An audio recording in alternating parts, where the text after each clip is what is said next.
I have a message for all Autobots scattered throughout the galaxies. Though Cybertron has fallen, we still stand. What is this place? Earth. And I am Optimus Prime. Rescue Force Sigma 17 reporting for duty. Heatwave, Chase, Blades, Boulder. You will be ambassadors to the people of this planet. During this mission, you four must appear to the humans as machines, robots in disguise. I'm the best thing that could have happened to your mission, because I'm going to teach you everything you need to know about Earth. Wherever there is an emergency, there are rescue bots ready to serve, save, and protect. We didn't have the chance to save our home. We won't let you lose yours. I give you the latest in emergency response, the Rescue Bots.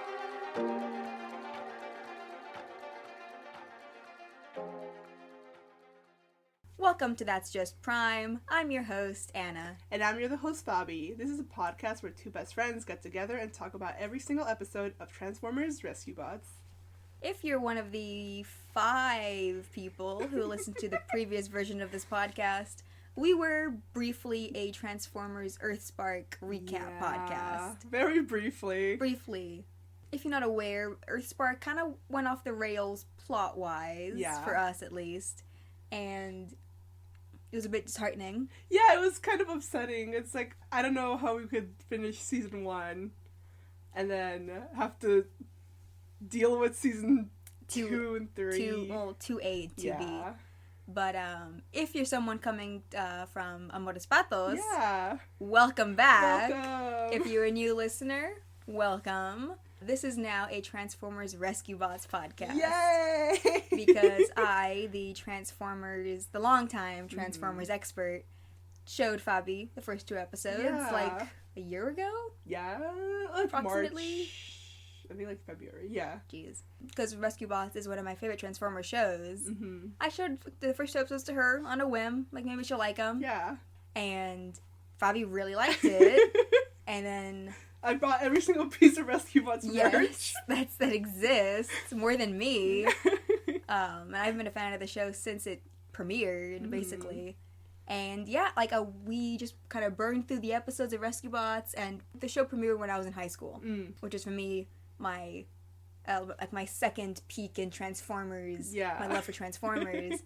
And revisiting it really made me realize how good of a show it is, how good the writing is, and how good the characters are. And after the disappointment that was Earthspark, we're like, wait a minute. Actually, Rescue Bots is consistently good. Yes. And it's underrated. Yes. And if like a show deserves to be yapped about, it's this show. For me, it quickly became like a comfort show. I just like put it on because it's available pretty easily. It's free on YouTube. Yes. I think a lot of it through Hasbro. Yeah. Hasbro's YouTube. Yeah. Also Transformers Prime. It's all of it is on YouTube. Which, bless. Thank you. I loved Earthspark, but it was really disappointing to see where it went. And this show is just good the entire time. Yes, yeah. So maybe one day once we recap all of Rescue Bots, we'll maybe go back to Earthspark, and the pain will have eased a bit, and we'll be able to watch and talk about it. But for now, we're going forward, this will be Rescue Bots. Maybe after each season, we'll do like a movie recap, like we love Rise of the Beasts, and obviously Transformers 1. I watched that movie in theaters 8 times. Yeah, we went to an early fan screening, which was a month before. Yes, it was mind-blowing. It was so good. We literally came out of the theater like the shell shock. Yeah, just like shell shock. the Drake and Josh reaction. Just walked in silence back to my car. Yeah. It was so good, and then having to like wait a month to say anything, I was going crazy. I mean, at this point, I've been a fan of Transformers for like closer to 2 years. Yeah. Just crazy. And the show is so good. The show is excellent and definitely underrated. There is like a good amount of people online who do appreciate it, which I'm like, thank you, because it is definitely easily, I think, one of the best Transformers shows. Yeah. My top Transformers media is like TF1, Rescue Bots, Rise of the Beasts, Bumblebee. Earthspark at some point was. Yeah, season 1 Earthspark. It's right up there, yeah. Yeah, it's crazy. Like, you're so lucky that you're just getting all this good Transformers stuff. And I get to pick and choose. God.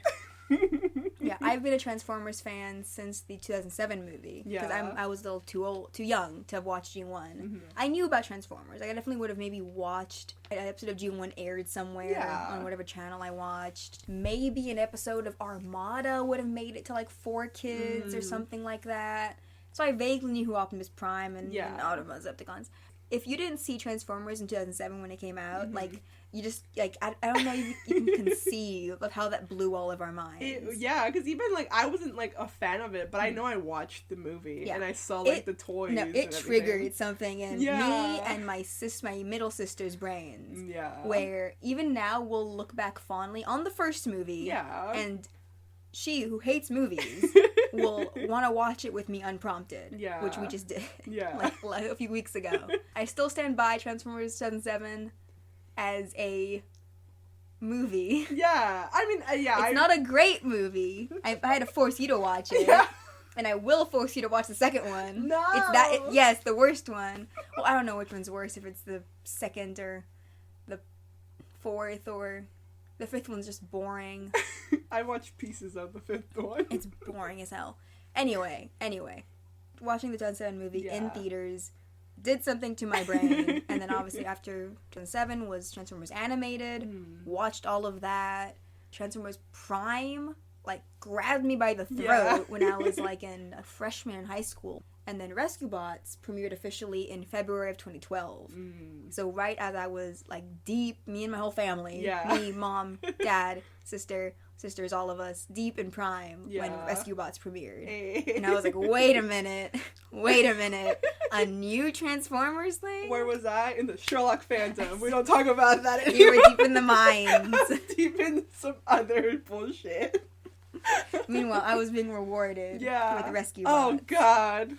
Yeah, I guess getting into a bit of what Rescue Bots is. So it's 2D animated. It was animated in Toon Boom Harmony, kind of like a Flash cartoon. Yeah. Which a lot of the shows on the Hub, which then became Discovery, and then I don't know if it even exists anymore. It was the channel that was co-owned or sponsored, something with Hasbro, because it was the same channel that aired My Little Pony. Yeah. And so similar to My Little Pony, Rescue Bots was animated in like kind of like a Flash animation kind of style. And this show was technically aimed at a younger generation. While Transformers Prime had murder and death and, like... some pretty spooky imagery. Body desecration, like... I got jump scared by a breakdown the other day. Like, just him, the character? No, like, I was watching... His death scene? Yeah. I was like, help? How? I don't know what... I was, like, scrolling on Twitter, and I think someone was, like, watching it, and they, like, put the image, and I was like, oh, his headless corpse? So Prime was insane. Yeah. Prime, episode 1, they kill The Rock. And, like, the only media where he ever loses a fight, because I think it's before it was in his contract. Yeah. Imagine if he would have been, like, forced to, like, keep acting in that thing for a long time, getting very little, like, money, just because he refused to die. They wouldn't be able to afford to pay him the Rock fees. I mean, I guess they would just recast him, I assume. Yeah, like, get out of here. I'm surprised. Anyway. Rescue Bots is technically aimed towards the younger generation. Again, there's no murder and death. There's no war on screen. And there's no Decepticons. They're mentioned several times, but we never see a Decepticon, and, you know, none of the violence and... none of, like, the direct horrors of war. Yes. But funny enough, the show is canon to the Transformers Prime universe. Transformers Prime is happening more or less at the same time as Rescue Bots. Yeah. Funny. This was confirmed by the show's creators. I remember knowing this even back then, so it must have been online, that this was happening at the same time as Prime. Yeah. Even though there's more crossover on the Rescue Bot side, there's never any mention of the Rescue Bots in Prime, which would have been fun. And apparently that was a decision made by the show's creators. Hasbro apparently was surprised that they chose to do this. I love that Hasbro just let them. Yeah. They're like, oh, okay. I guess.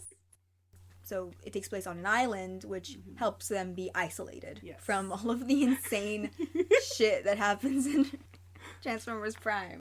Rescue Bots would air for about 5 years, and it would become the longest-running Transformers cartoon ever. Yeah! Beating G1.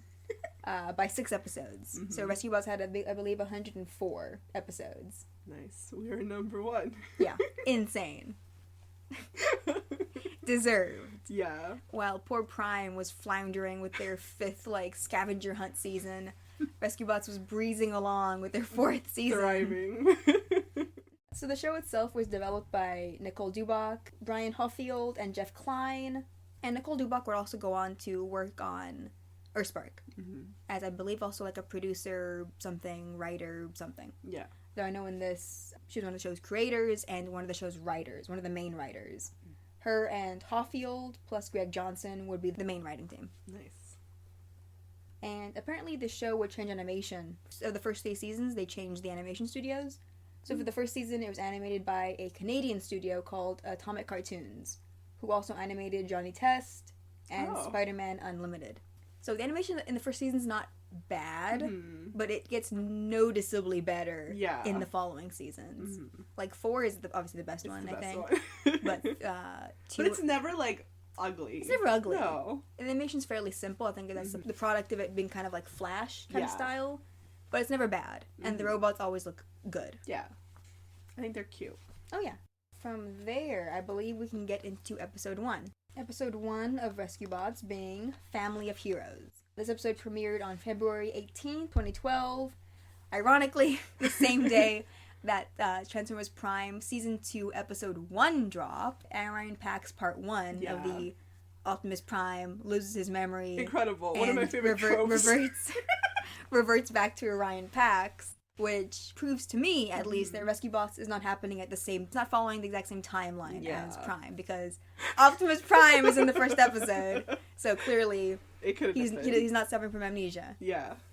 My mentality is because Prime, Rescue Bots takes place over a longer span of time, I'm thinking it maybe takes place before the Prime series begins, because canonically in Transformers Prime, the Autobots have already been on Earth for about 5 years. Yeah. With very little to no Decepticon activity. So maybe it takes place in that kind of lull period. Yeah. Or, in any case, sometime before Optimus loses his memories. And before all the Unicron stuff. Yeah. That stuff is so fun. I wish Prime was more like that.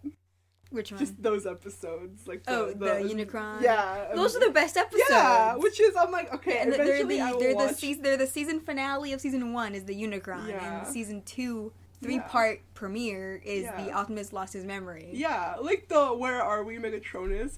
That also changed my brain chemistry. And Dude, I was like... we watched those episodes that's crazy. As they were coming out, and it blew our minds. That's insane. Okay, yeah, anyway. Anyways. We'll get into, like, references to Prime as they come up, because Rescue Bots has a fair amount of them. Unfortunately, we don't see Megatron. Well, that's a good thing. That's a good thing. It is. Can you imagine? I'd like to see how they design him. Because they have to, like, kind of simplify everyone. Yeah, but he's spiky as hell. How would he look? What would he look like? Actually, it probably would be a good thing if he showed up, because Cody could make him change sides. Cody would bring him back to the good side. Is that Cody could have stopped the war. Yes. And I believe Cody Burns could have. Yes, it's our running bit that's not really a bit. No, because if Megatron was brought into Rescue Bots, the end result would be Cody. Cody, it would just fix it. Yeah, he would fix it. He would, undivorced. Yes. And nobody would have to die, like how Optimus does in the Transformers Prime movie that I'm forgetting the name of. I used to know it. What was it called? Something Rising? Predacons Rising. Yeah. I always think I forget it, and then it just pops right up. I watched that movie like 20 times when it came out. Yeah. It's depressing. I'm sad about Optimus Prime. Thank you. Well, he does come back to life, technically, in the Robots in Disguise spin-off series that I despise. So we'll get there when we get there, because we later cross over with that. Anyway, Rescue Bots, Family of Heroes, Season 1, Episode 1. Let's meet this family. Written by Nicole Dubach and directed by Patrick Archibald and Nathan Chu. The Transformers will return after these messages. Okay, we start in space. Space. And it's Oh my god, an incredible Optimus Prime monologue. Yes. Well, it's a message. Yes, inspired by Optimus's monologue at the end of Transformers 2007, with the awesome, like, Yeah! hard cut to the Linkin Park song that I'm forgetting the name of. I am Optimus Prime, and I send this message to any surviving Autobots taking refuge among the stars. We are here. We are waiting.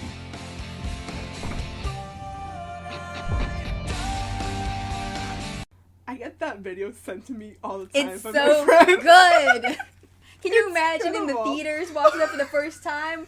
Lost my mind. They should re-release the movie. Maybe for its anniversary. That's oh god, what year is it?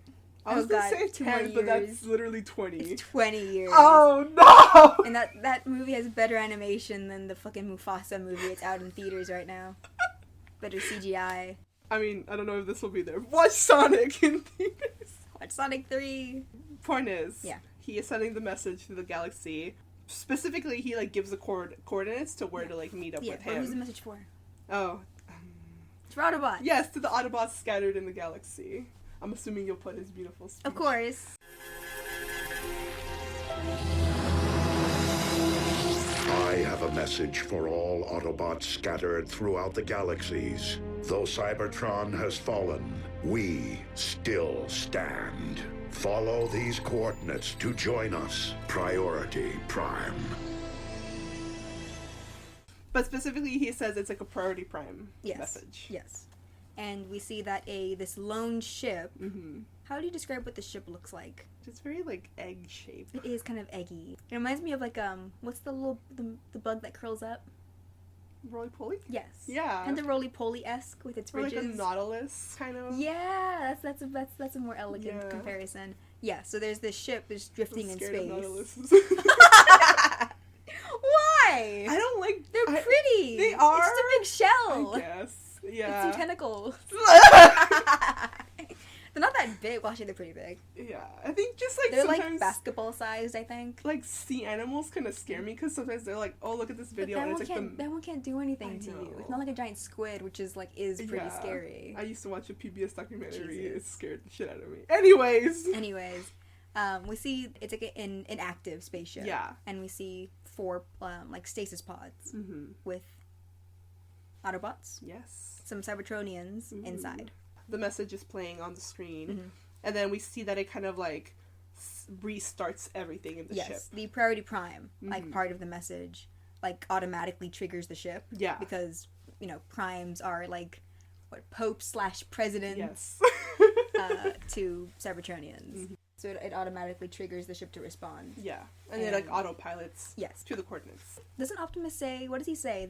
Even though Cybertron has fallen, we still stand. Yes. Yeah. I believe in Prime he also makes a speech like that. I think that's sent out to space, unless I'm like making shit up. Maybe I'm like just thinking of 2007. I'm almost positive he also makes a speech in Prime.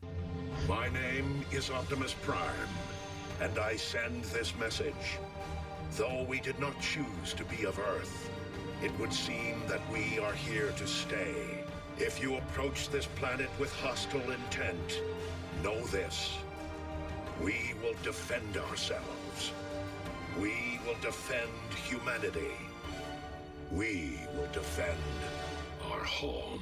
Cause it's like a minor point in Prime that everybody's scattered. That there was yeah. an exodus from Cybertron. Yeah. And everyone's just fucking lost. Mm-hmm. In the War for Cybertron, Fall of Cybertron video game, which is technically canon, it's the aligned continuity that Prime, Rescue Bots, and technically the video games are part of. And I can't remember if Prime, the crew, chose not to acknowledge the games or if they were told not to acknowledge the games. Yeah. I can't remember. One of those. In any event, there's little to no reference of the games besides Yeah. Dark Energon. But in the video game, at least, the Ark and like all their ships are sucked into a wormhole that like spits them out on Earth, basically. Yeah. Which seems more in line with like a G1 Yeah. kind of ending, beginning thing. I guess you could say in Prime maybe they were all sucked into the wormhole and then got scattered. Yeah. Yeah. In any event, Autobots are just scattered. They don't know where anybody else is. Yeah. but we see this little spaceship, it's silver. We see it crash land on Earth on a military base, it seems. Like an abandoned one. It opens to reveal 4 bots. Mm-hmm. They're in, like kind of plain looking right now. Yes, they're all, what's the word for one color? Is it monochromatic, or is it 2 colors? Monochromatic. No, yeah, so there's 4 of them, they're all monochromatic. So red, green, goldish, and blue. Yes. They come out of their ship, they don't know where the hell they are. Yeah. The green one. The green one. We learn is Boulder. Yes. Seems the most amazed by the planet. From the shadow emerges. Yes. We see Optimus is waiting for them, because clearly they got, like, the ship signal. Yeah. And he emerges and, tells them who he is, that he's Optimus Prime. And the Cybertronian in red, did they say he's Heatwave? Not yet, but we could just call him Heatwave. Yes, Heatwave. Introduces them as Rescue Force Sigma 17. Salutes. Yes, and he salutes Optimus. So obviously we have Peter Cullen coming back as Optimus. He was obviously at the same time doing Optimus and Transformers Prime. He sounds so good. Incredible, perfect, no notes, obviously. I cry. So Heatwave, as we said, is the rescue bot in red, the red one. He's voiced by Steve Blum, who is, Christ, probably the second most decorated voice actor in this show. Yeah. He has so many credits. But, like, the most famous ones. He's Wolverine in basically everything. Yeah. Every show and video game. It's almost always him. He's Spike Spiegel from Cowboy Bebop, Zeb Aurelios from Star Wars Rebels, and Starscream in the, at this point, concurrent Transformers Prime, and he's also Starscream again in Transformers Earthspark. The Range. Which I almost forgot about. And then he's in basically everything Transformers. Since, I think since Prime, he's been in everything Transformers, whether it's like a minor role. I know he's Wheeljack in the Bumblebee movie. I don't think, he's not in Rise of the Beasts. But he is, like, multiple background voices in GF1, which I clocked immediately, because I really like his voice, and it's very recognizable to me. Blades is the gold rescue bot. He's voiced by Parvesh China. I think probably most recently in animation, he's in Centaur World as Zulius. Though he does more live-action roles. Chase, the blue rescue bot, is voiced by DC Douglas, who is known for mostly, I think, video games. The Resident Evil series, Tekken, Mass Effect, Persona 5. And Boulder, the green rescue bot, is voiced by Imari Williams, who has only had a few minor voice acting roles and other things, apparently some commercials, Ultimate Spider-Man, and JoJo's Bizarre Adventure. You get to learn whose favorite is who. Yes. I love them all. Yes, but I love them all so much. You have especially a favorite. Yeah. But yes, I wanted to bring up the voice actors because we see a change in Heatwave's voice from this scene and when we see him again. Because his voice here, Steve Blum has made him sound younger. Yeah. In this one little line, I've watched these first 2 episodes so many times because I really love premiere episodes of things. I love pilots. Yeah. I like being introduced to new characters and, like, new worlds. The setup. I like setup. For me, it always feels like there's, like, a lot of, like kind of, like, limitless possibility with pilots. Whether or not the rest of the show lives up to it. Yeah.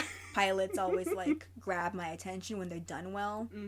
These first 2 episodes really fucking grabbed me. I know every single line from these first 2 episodes. I could just I could do a one-woman performance of this whole thing. But yeah, so I love pilots. So yes, just pointing out here that when he Meet a Launchpad McQuack. Boy, I love pilots. Stupid. That's it. I'm out. Get out of here. Yes, my point being that Heatwave's voice sounds noticeably younger and less angry. Yes. We'll see. When he introduces himself. When he introduces the team. Because they got a big storm coming. What is this place? Earth. And I am Optimus Prime. Rescue Force Sigma 17 reporting for duty. I was not aware rescue teams were still active. Because immediately they are, like, reporting for duty. Like, they are. Because they're the rescue force. Yes. And, oh my god, did I literally start crying watching this the other day. When Optimus is, like, surprised. He's surprised and taken aback that they were a rescue force. Yeah. So basically they're just like the Cybertronian equivalent of... Like a first response. A first response team. So firefighter, police officer. medic, first aid, whatever. Yeah. So he's taken aback by the fact that that's what they are. And we see that they don't have any Autobot symbol on them. No. And we see Chase kind of just reflects that, oh, that's where there's rescue bots. Like, why wouldn't there be? Like, we're always going to be there to help. But then Blades, the gold rescue bot, asks, like, wait, like, why wouldn't there be?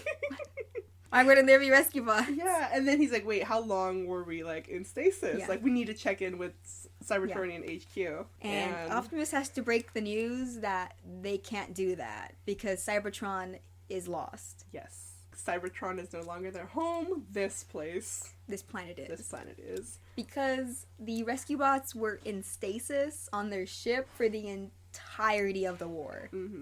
They have no idea the war that took, like, either lasted 4 million years or several 100,000 or what. Varies. Point is, they don't even know. They have no idea that it happened. They were in stasis for the entirety. Their ship was lost. Yeah. They were lost. Yeah. And I literally wrote, like, it makes me cry. Yeah, it's crazy. And Optimus has to, like, deliver the news to them, which, sure, he and his guilt complex loved that. Well, like, he didn't even know that any, like, rescue bots survived. Yeah. So the implication, is that all the rescue bots died. Yeah. All the ones on Earth, on Cybertron, I mean, they all died. Yeah. Which, I mean, most Cybertronians did die in the war. They're mostly, they're an endangered species. Like I wrote, they have no idea what horrors have occurred. Yes, yeah. And Prime gets into the horrors. There's a lot of horrors in Prime. Just watch any episode of Prime and there's so many war crimes being discussed.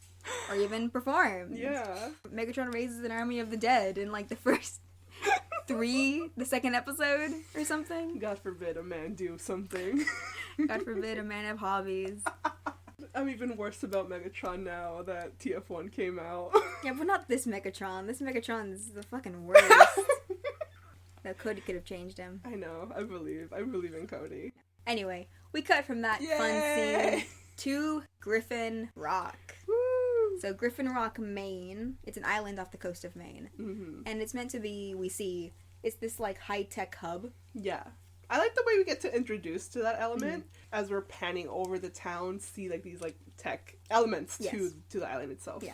We see Griffin Rock was established in 1649 as a sign, and as a bird lands on it, a big robot arm comes out to shoo it off. There's blimps flying overhead. We see a guy goes to work. We'll know this man later. Yes. Goes to work with, like, a propeller jetpack thing. Yeah.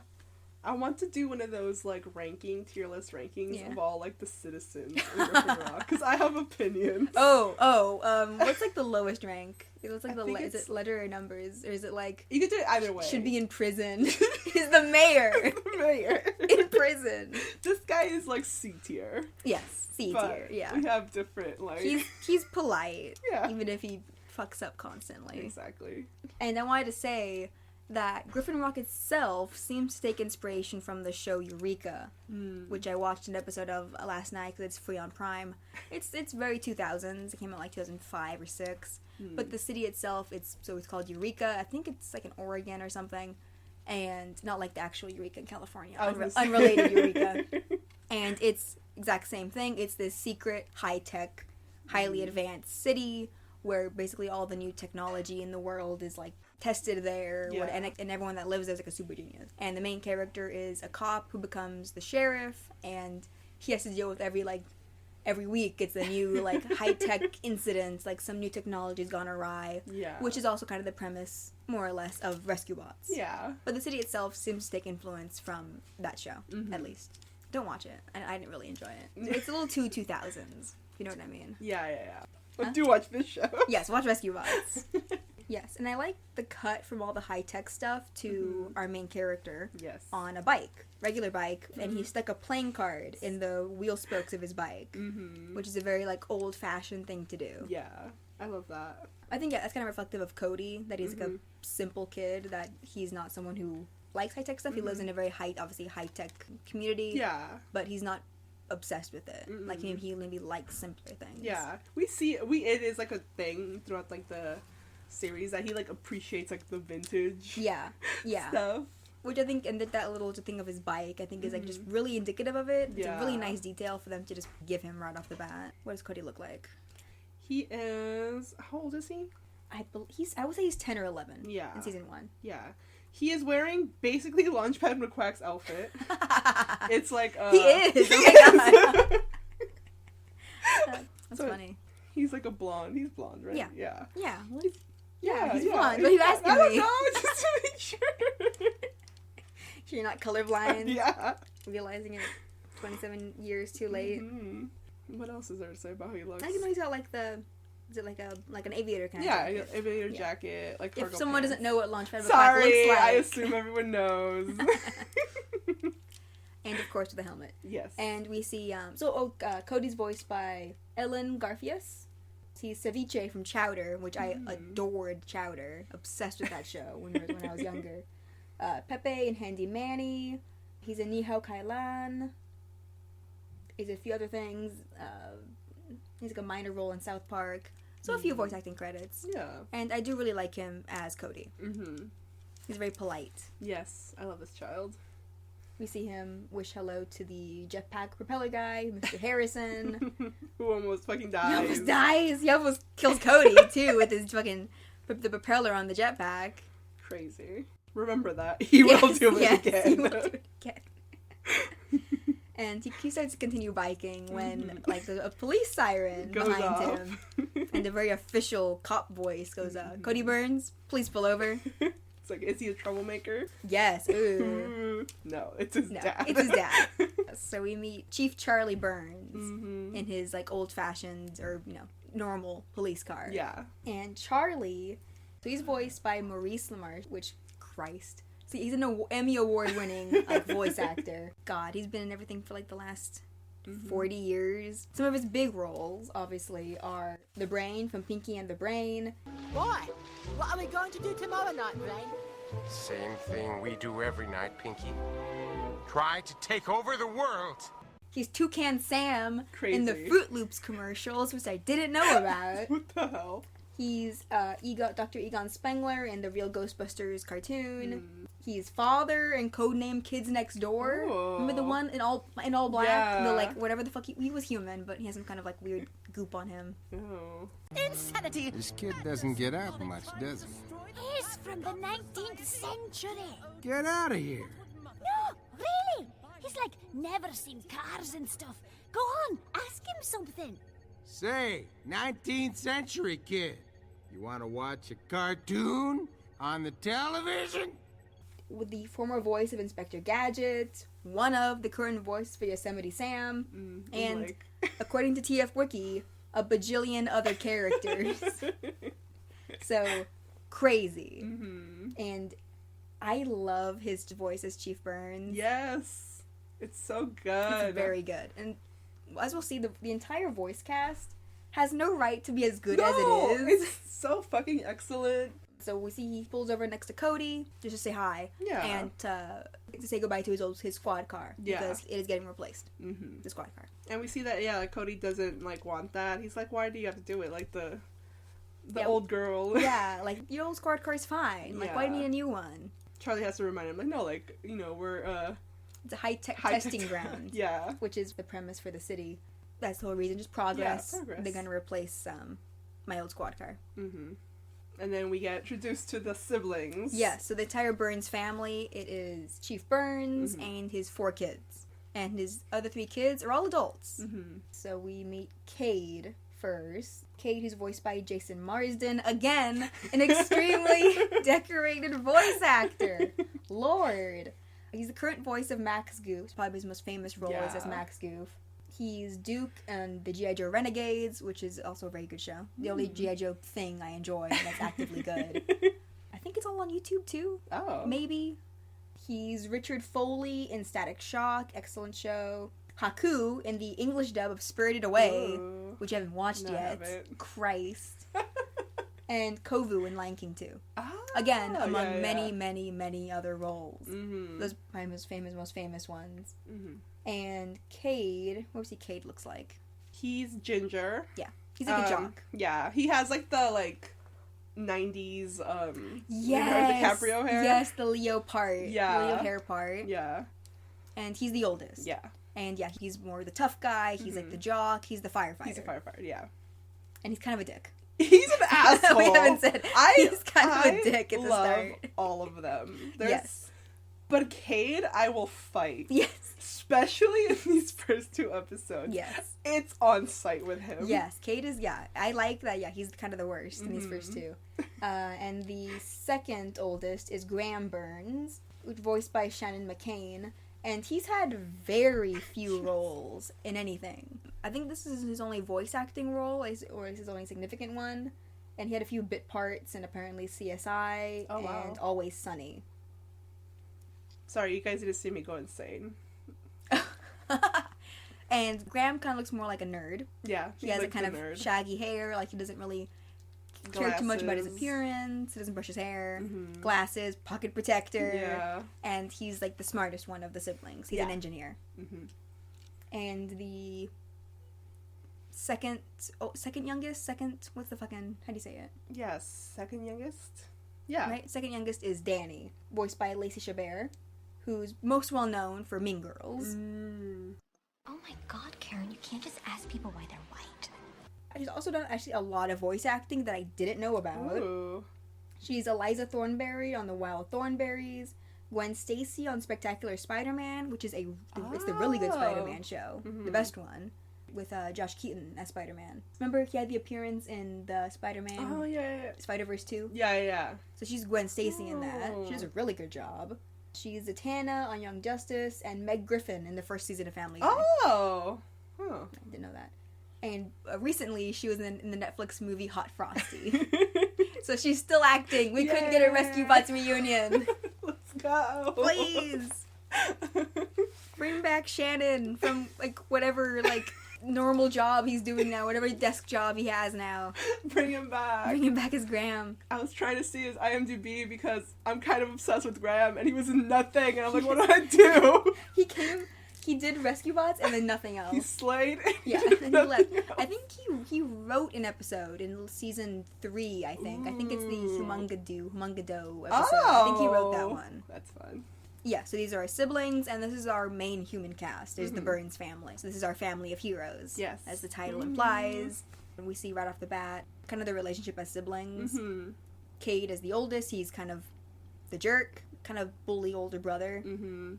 Because he's kind of making fun of Cody for biking everywhere. Everywhere. Yeah. For being old-fashioned, being old school. Yeah.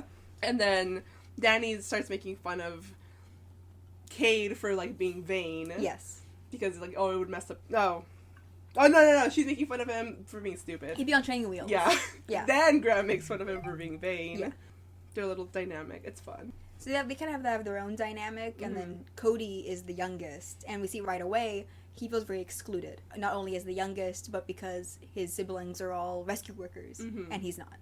And I cried about that too. We're 3 minutes in. Progress, kiddo.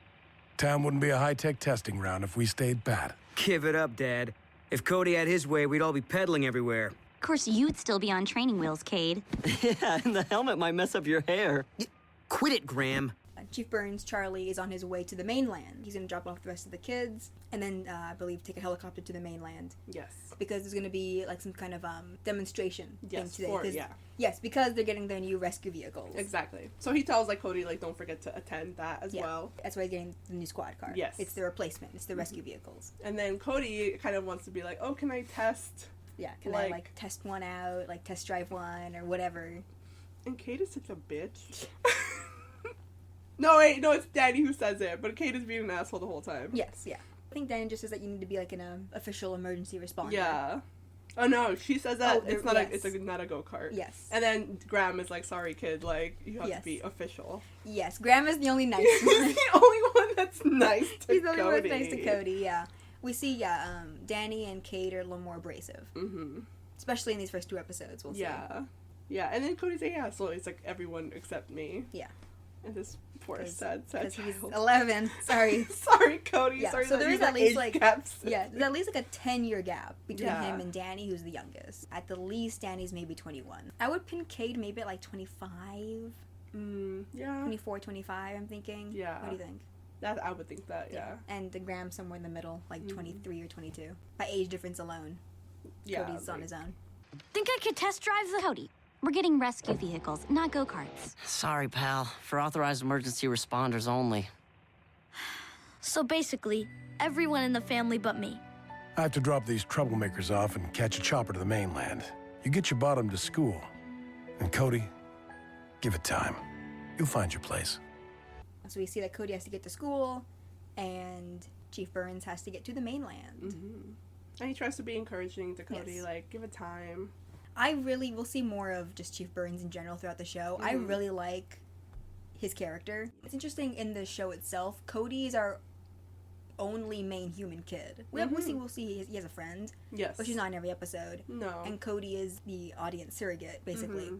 But the entire cast is adults. Yeah. Like, they're all adults. His siblings are all grown. So it's interesting, the dynamic where the adult characters are all written as adults. Yes. They're not dumbed down or anything. No. And that's obvious, I think, with the siblings, but also with how Chief Burns, Charlie, interacts with his kids, specifically Cody.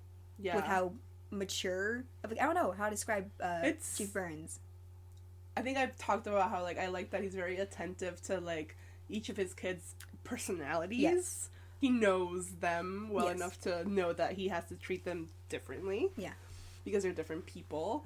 And he's just a kind person in general. He's a very, like, warm character. He's stern. He can also be very authoritative. Yeah. But it is a very good balance. Because he is the chief of police. He's, like, the main authority in the town because the mayor is a fucking idiot. Mayor is a fucking I want him dead. There's no mayor in these first two episodes, so we're isn't. just putting all this aggression towards someone we don't even see yet. But he deserves it. He deserves it. Oh, there's no mom. I was gonna say, yeah! I'm like, what was I thinking about? Yes, no mom. We have the never mentioned, unspoken, dead parents. Yes. Yeah, there's, like, just never any, like, mention. There's no, like, passing memory. Nope. She's just not there. Not there. And I'm gonna assume she has, like, the Disney parent syndrome, where she's just dead. Yeah. Anyway, back to the rescue boss. We see I'm assuming it's been a while. Yes. It's been maybe a few weeks since they landed. Yeah, I'm assuming too. Optimus had to be like, what the fuck Yeah, he'd be like, oh my. He assumed there were Autobots that were coming. No, yeah. Like, if anything. But also, maybe he went alone because, the rescue bots didn't respond to the hail. The ship just automatically routed them. And so they would have gotten, like, a signal of a ship coming in, no response. Yeah, from, like, who's inside. Yeah, so they don't know if it's friend or foe or something. Yeah. So I think that's maybe why Optimus went alone, and why the base was empty. Yeah. Maybe why they were led either to they emptied the base out, or they were led to just an abandoned American military base. They're civilians. Yeah. I think that's the point.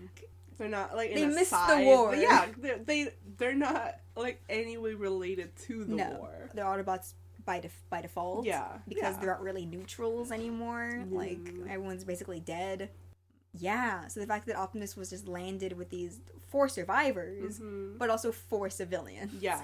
Yeah. It's like the unspoken thing. Because we see that they're all, they're lined up, and Optimus is telling them that he's decided basically what to do with them. Yes! And this is where we get their names. Yes.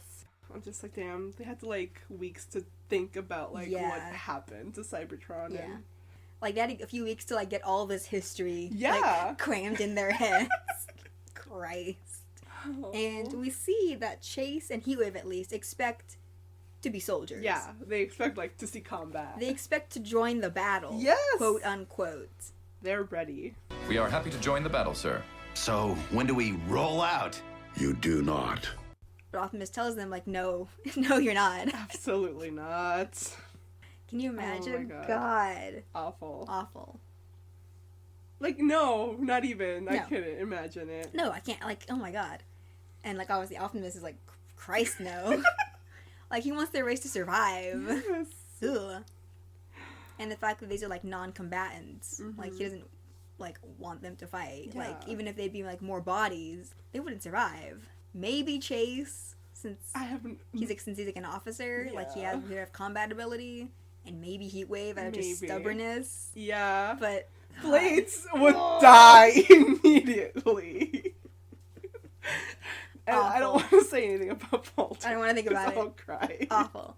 Anyway, Optimus is just straight up, no, you're not ever going to see combat if I have anything to say about it. He's basically like, I am hiding you guys away. Yes, he's hiding them. Because they're the last rescue bots in existence, as far as they know, because of their skills and their abilities and their strength, they're able to help Earth. Yeah. In a way that no one else can. And so instead he's stationing them in Griffin Rock, where they'll be in hiding, obviously secret from the rest of the world, and they're going to join a rescue team there. Yes. And serve as ambassadors to Earth, as, like, ambassadors to, like, Cybertronian kind. Yes.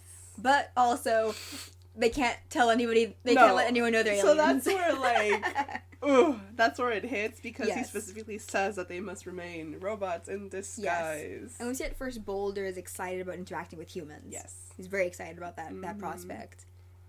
But once Optimus reveals that Yes. they must act like machines. Yes. He's like, what? And then they What? play this, like, sting Yeah. that's so good, because it's like betrayal. Yes. During this mission, you four must appear to the humans as machines, robots in disguise. What?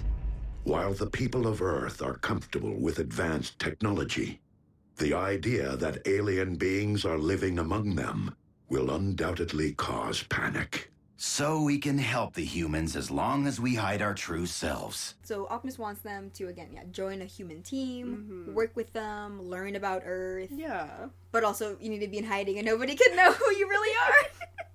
Sorry. Yeah, like, he explains that, like, even, like, in Griffin Rock, that they're used to, like, advanced technology. Even in general, humans are comfortable with advanced technology. They, humans like, we like high-tech stuff. Like robots. But the idea of aliens would freak people the fuck out. Yeah. Because in Prime, a big thing is that they're in secret. They're hiding. So in Prime, they've been on Earth already for 5 years. And they're in contact with the government. The government knows they exist. Yeah. But no one else. So it's a big deal when, like, the 3 human kids in Prime accidentally learn about them. Yeah. Because they're meant to be a secret.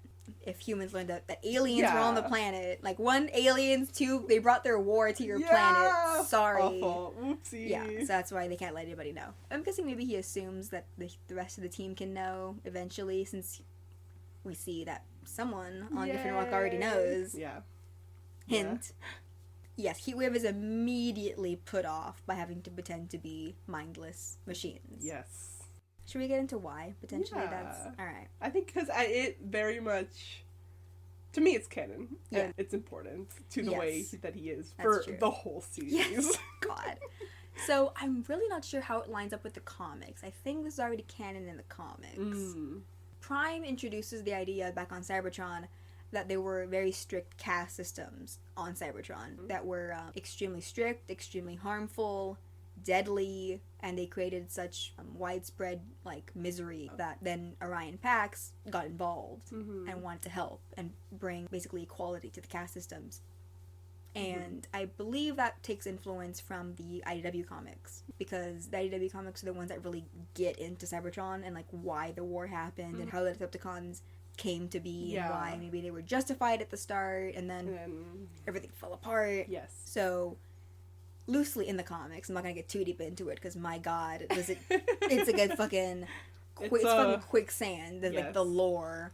But in the comics, there are basically 2 kinds of ways that Cybertronians can be born. There's the quote-unquote natural way, where Cybertron itself has something called hotspots, where Cybertronian sparks would grow naturally, like Cabbage Patch Kids. And the metal around their spark, would grow to form, like, their first body. And then that's, like, the natural way that Cybertronians are born. That's when they're forged, that's when they're born, quote-unquote, naturally from Cybertron. And then there's the constructed cold Cybertronians. Yes. Which, in the comics, Optimus is just the latest Prime. And in the comics, he's the only good one. Because historically, Primes have been shitty, bloodthirsty world conquerors. They wage wars to just expand Cybertronian empire and stuff like that. I can't remember if it was Zeta Prime or Sentinel, because they're different people. Or Nova Prime, fuck knows. One of them learned that they could use the Matrix to create new sparks. Quote unquote, artificially create new sparks. And put those sparks in pre-made bodies. And so the Cybertronians that were born that way were called constructed cold. Yeah. there is no way to determine, there's no discernible difference between forged and constructed cold bodies, Cybertronians. The only way you know is if you tell someone whether or not you were forged or constructed cold. And I mean, at that point in time, they would know who was constructed cold because they basically had assembly lines of them. Yeah. So at that point in time, everyone knew who was who because the caste systems were so strict, you had to know.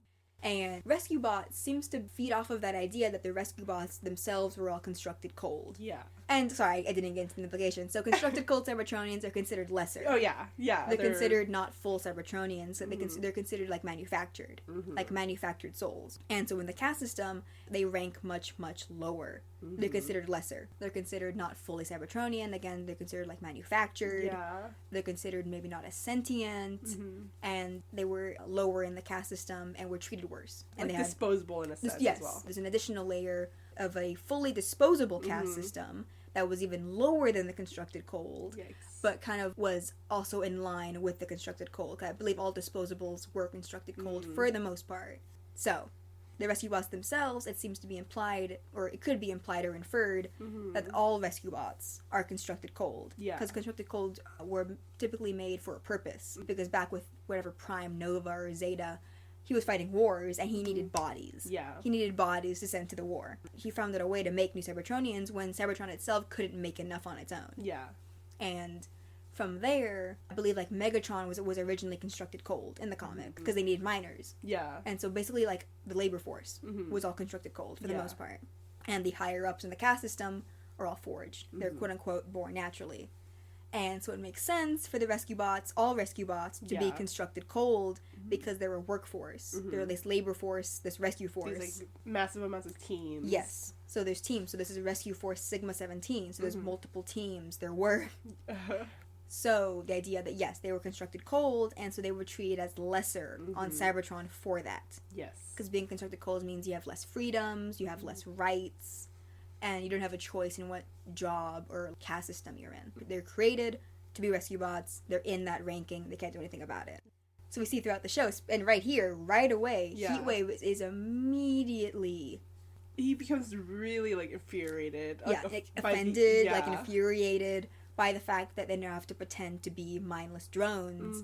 Like maybe they were treated as potentially constructed cold Cybertronians.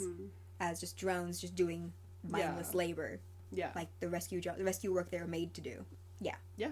I think I explained that properly. Yes. Because right away we see Heatwave is immediately offended and... Because he's like immediately like, oh, so we can help these humans, but we have to like hide who we are. And Optimus has to be like, you're right to question this. He just tells him, like, that's why I'm asking you to lead the team. Yeah. And Heatwave has to, like... There's a moment of tension of, like, will he do this? Yeah. Because he clearly hates the idea of having to pretend to be a mindless to be robot. To be a robot. Yeah. Because the whole point of the Autobots, autonomous. But Heatwave does agree. And we see that Optimus reveals their options for their vehicle mode. They're going to have to scan new Earth-based vehicle modes. And we see Boulder is the first because he's very excited. Optimus lets him go first. He chooses the bulldozer. Yes. He calls it a powerhouse. I like, the little bits we're getting of Boulder. He picks the strong... I think he is physically the strongest of the Rescue Bots. And even though he is very gentle, I like that he picks the strongest looking one. Because he's, like, amazed by all the vehicle modes. I mean, who's next? I think, Heatwave. Heatwave, yes. He calls the fire truck primitive, but that it's like the most similar to what he was. Or Yes, firefighter on Cybertron. So the Earth version of that. And Chase, who's some kind of like Cybertronian cop. Yeah. He scans the police car. And then Optimus, I like how he says, it seems like your choice has been made for you, Blades. Yeah. And unfortunately for Blades, it's a helicopter. And he is afraid of heights. Yes. As we learn. Oh, no. And again, because my brain is dumb and terrible, thinking of the implications of them being able to scan basically any vehicle mode that Blades... Because we learned later Blades had wheels in his Cybertronian vehicle mode, but he's able to scan a helicopter, no problem. When traditionally, Cybertronians are... Like, the way they're built, the way their bodies work, is that they're able to scan things along a certain vein. Like Optimus is a truck, he can only scan truck-like things. Yeah. Big things. Because, like, their kibble is, like, limiting. Yeah. So, like, if you're a Cybertronian that flies, you can only scan flying things. Yeah. You can't, like, be a flyer and then also become a truck without, like, some kind of without a lot of work to Yeah. change your body. But Blades can just scan the helicopter, no problem. And Puppet doesn't realize that it flies because he doesn't know what Earth vehicles are. He's like, oh shit, what? This flies? Fuck. Which just makes me think that maybe rescue bots are designed to be able to scan Yeah, for any, like, circumstance that may appear. whatever thing they need for rescue work. Mm-hmm. And then big reveal that Chief Burns knows about the Autobots. Yeah? And this is where he was going. Crazy. Yeah. How did they meet? Well, I mean, it makes sense. Chief Burns being, like, the main authority on the island. We talked to all kinds of government people, since Griffin Rock is partly a secret, and they deal with a lot of, like, secret government, like, tech and stuff. Yeah. So it makes sense that they would approach him. Mm-hmm. That's crazy to me still. Yeah. So I see maybe Agent Fowler got sent to Griffin Rock, and he's like, hey, real quick, also, 1, aliens exist. Stop yelling. Stop yelling. Aliens exist. 2, here he is. He's 30 feet tall. He's very polite. Yes, so at some point since the rescue bots landed, Chief Burns was made aware, and then once Optimus decided a potential home for them, he made contact with Chief Burns. He goes to introduce himself? Yes. Does it to the wrong set of cars. Yes, the wrong lineup. It's not his fault. No, but it is very... Yes. He's very polite. Yeah, he's like, that he's very, like, excited to. Yes, to work with them. Optimus tells him that Charlie knows, obviously, the secret, and that he'll help them keep the secret in town. He lies a lot. I love that for him. Who he has to, Charlie. Oh, yeah, he lies a ton. He lies a ton. And it's a plot point in a very good episode in the future. Oh, it is. Yeah. You're right. Ooh. Anyway, it's later in the day after school, and Cody is at the dedication celebration. Reveal. What's the thing? Presentation. Yes. Big gathering. We always see that Cody's friend, Frankie, is in the crowd. She's very excited about something else. Yes, she doesn't care about the fucking rescue work thing. So Frankie is, so Cody's best friend. She's basically our only other main kid character. Yeah. And she's very cute. We see she next to her dad, who's not introduced yet. No. So we see Frankie's black, very cute little outfit, like little blue dress, pink jacket, and her voice actress. This was actually her first big voice acting role. Ooh. And she has since, I think her name is Diamond White. Yes. And she has since become the voice for Moon Girl in Marvel's Moon Girl and Devil Dinosaur. Yeah. Which is, I love her in this. Her voice acting is incredible in Moon Girl. She has gotten so good. Yeah. Like, she's great in Moon Girl. Definitely check out Moon Girl. Watch it, Faby. It's good. I'm really bad at watching shows. It's good. It's beautifully animated. It's so good. She's excellent in that. Yeah. So once I learned that they were the same voice actress, I was very excited. Yeah. Hello, the science fair is tomorrow. I tried to be a team player, and look what happened. What is the point of working with other people if they don't bring anything to the table? Useless! And her dad, next to her, who does not speak yet. No. He's like this crazy looking guy next to her. The scientist man. Yes, it's Doc Green. Obviously based on Doc Brown from Back to the Future. Yeah, he's in this lab coat with purple shirt and like this polka dot tie. Yes. And he has dreadlocks and he's wearing his goggles. Mm-hmm. And he's voiced by LeVar Burton, obviously. Most well known probably as Geordie LaForge in Star Trek Next Generation, and for hosting Reading Rainbow for 23 years. That's how I know him growing up. Adored Reading Rainbow. He's so fun. He's one of my favorites. He's great. This is Doc Green, who we'll get formally introduced to in the next episode. Yes. And that is our entire cast. Oh no, we have one more guy. we'll meet in a bit. So we see that Frankie, like her dad, she's super, super smart, like future like science Nobel Prize winner, and we see that she doesn't care about the rescue shit going on. No, but she cares about some dinosaur like exhibits. Yes, in the museum. Specifically, that they've created an animatronic like cyborg dinosaur. Yes, but they've somehow mixed like dinosaur DNA. Yeah, with robots. Yes. Yeah. Leave that sizzling. Yeah, don't worry about it. I do like how they introduce it. Because she's like, did you hear? Like, it's so exciting. And Cody, like, turns to look at the podium because his dad starts to talk. And she's like, no, not the rescue shit. The dinosaurs. The dinosaurs. Which, fair. If, like, you're in a town with, like, a billion robots, you're like, I don't care about more robots. There's dinosaurs. Like, girl, you've seen Jurassic Park. You know, it's not something to be excited about. But, so we go back to Charlie and his speech. Yes. He's introducing the town to the rescue bots. Mm-hmm.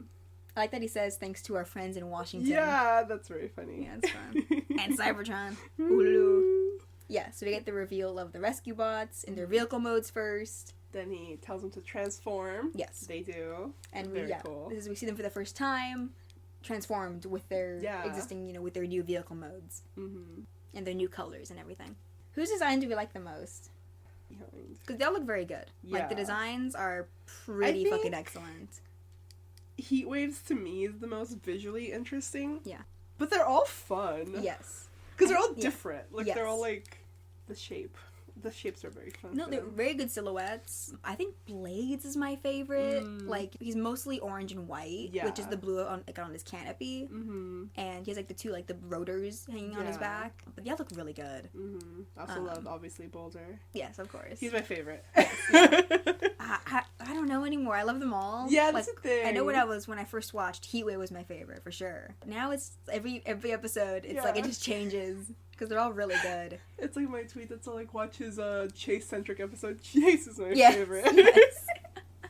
It's not like, I don't know, Transformers Prime, where my clear favorite was just Ratchet, and the rest of like, yeah, and the rest of them. In this, all the robots, all the human characters are actually integral to the story. Yeah. And are well written, which I cannot say the same for Transformers Prime.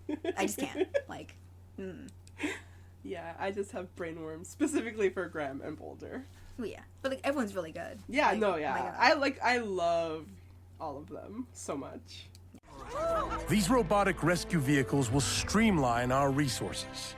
Now, one human teamed with one robot can do the work of an entire police force, fire department, emergency response unit, and engineering corps. Each robot is programmed to respond only to the commands of its handler. So you can sleep at night knowing that Griffin Rock is protected by the very best that technology and humanity have to offer. So we see, again, Chief Burns introducing the rescue bots and then their human partner. Yes. Because supposedly, with the help of the rescue bot, one rescue bot and one human can now do the work of an entire police force, fire department, emergency response unit, and engineering corps. Yes, which I'm like, insane. Please have more firefighters. No, specifically, we need more firefighters. Please, more firefighters. If everything else, okay. Yeah. But we need more firefighters. My god, so much shit lights on fire in this town. I get the one cop and one robot. Yeah. Fine, awesome. Yeah. But like, please, you need more firefighters. We just genuinely so funny. So yeah, it's Heatwave and Cade, yes, Boulder and Graham, Danny and Blades, and Charlie and Chase. Cody's just looking at the rescue bots while everyone's like applauding because as Chief finished his speech, he notices that a butterfly lands on Boulder's face. And he like gently shoos it away, like blows it away. Yeah, he goes to like, he like reacts at first to the butterfly landing on him because the butterfly senses his innate purity. Oh, yeah. And he goes to like, he lifts his arm, he like reacts, and Heatwave has to like elbow him to like stop fucking moving. And then he blows it away. And the rescue bots, when they're in robot mode, they either have visors over their eyes or their optics change colors. Like blue or I think green in Blades' case. But only Cody notices. Yes, he tries to get like Frankie's attention. She does not care. Doesn't She's care. Still reading her pamphlet. Yes. But he notices Boulder moving on his own, and also Heatwave because they suck at being robots. They're so bad at it. Later, they're lucky this town is full of dummies, or like their first thought isn't aliens. Yeah. So not on them. Yeah. Oh my god. I think we missed. Well, just Charlie says that like the robot is programmed to respond. Yes. Specifically to the command handler. of its handler. Yeah. Yes, that's right. Which they will totally follow. It's totally real. Yeah. And we see the news guy. So we see Huxley Prescott, who's our like reporter, who's like the town news reporter. Oh, because Cody. Sorry, I didn't mention. Cody just climbs on stage and like to get closer to Boulder and like kind of bangs on his foot to see if he responds. Yeah, he doesn't. Like, he's like weird. What's going on? And then Huxley, my enemy. Yeah. Second after enemy. The mayor. Fuck the mayor. I hate the mayor more than I hate like the show's main villain. Because I like the villain. The mayor's more of a direct threat. The mayor is why the villain even comes back. I hate him. God. But Huxley's such a bitch. He literally tells... First of all, he knows who Cody is. He doesn't. He calls him Kid. He doesn't know who he is. He calls him Kid. He's like, hey, Kid, get out of the way. I want a picture of the Burns family of heroes. He doesn't know who he is. The mayor doesn't know his name until for a while. He calls him a young man. Awful. Poor Cody. Cody's been living in the basement the whole time. Yo, Kid, can you move? I want a photo of the Burns family of heroes. So, the news reporter is Huxley Prescott. I don't think he's introduced this episode, but we see him. Yeah. And he is voiced by Jeff Bennett, who, my God, he's like up there with Maurice LaMarche in terms of like voice actor proficiency. And it's such like a bit part. It's so funny to me. Yes, he's also the voice of the mayor, but no mayor in this episode. So Jeff Bennett, besides Transformers, which I'll get into, he voices Brooklyn on Disney's Gargoyles. He's Johnny Bravo. Hey. Dexter's dad from Dexter's Laboratory, which is a fun voice. Yeah. And in Transformers Animated, he is the Angry Archer, Captain Fanzone, Mixmaster, which I believe is one of the Constructicons, Prowl, and Soundwave. Ooh. Prowl is one of the more main characters. Great job as Prowl. Makes me cry. But yeah, so this is like almost like a legacy voice for Transformers. And he's just newsman. You know, you can have another room. One with a roof. I like this room. All this organic life, this nature, it refuses to be contained. Such a force of will. But everyone here is blind to it. They all rush to see everything, but never sit still long enough to experience what is around them. Incredible voice actor, but he's the worst character. Second worst. Like, literally, the actual villain of the show is, like, the third worst. Yeah. And he's deliberately malicious. Yeah. I mean, so is the mayor. Oh, yeah, So is the mayor half the time. It's not just stupidity. The mayor? Oh, my God. We will get to his crimes. Oh. I'm gonna be listing them. I'm gonna keep track. Just to prove he should be in prison. Oh. Chase, what are you doing? Do your job. Imprison that man. We see Charlie. Does he notice Cody? No, because he gets the... Oh, he gets the call. So what is he doing? Invisible dispatch person who calls them. Who is that? Who knows? It's not Barney. That person sounds too smart, even if it's like... Anyway, we see that the chief gets a call from dispatch about a fire in the Natural History Museum. And Heatwave automatically transforms. Yes, I like it's just him. Yeah. Because he hears fire. He's like, ready to go. Yeah. Let's go. Now. And Kate is like, I didn't fucking say anything. Yeah, no, yeah. And see, Kate is actually fairly observant. Yeah. And the only one to call out, like, hey, I didn't tell it to do that. Yeah. Because Heatwave is the worst at pretending to be a robot. And Kate's the only one who notices every time. Yeah. He's not as dumb as he looks. No. And she flies to him. Yeah. He's like, oh, you know, like, there's just some bugs to it. Yeah, it's new technology, you know. Bound to be some bugs to work out. And we see, they're all rushing to the fire. Oh, trying to. Yes, well, yeah, one of them is trying to. Danny cannot get Blades to move fast. Yes. In Blade's defense, he's had his vehicle mode for a few hours. Yeah, it's scary. Yes. So she tries telling him, like, to move. Oh, not so slow. Yeah. She's like, not so slow. And he's like, fly low. Understood. Because they have robot voices that they put on. And I had to mention that when they remember. Yes, when they remember to put them on. And I didn't mention that when they're in vehicle modes and when they're speaking, each of the rescue bots has a screen inside their vehicle mode, like in the dashboard. And whenever they speak, you see their faces pop up, which seems to be a reference to the 2001's Transformers Robots in Disguise, which I believe is one of the Japanese spin-offs. Ooh. Yes. So that same thing happens to the Autobots there, screen with their face popping up. It's fun. No, yeah. It's a good way of still having them, show emotion when they're in vehicle modes.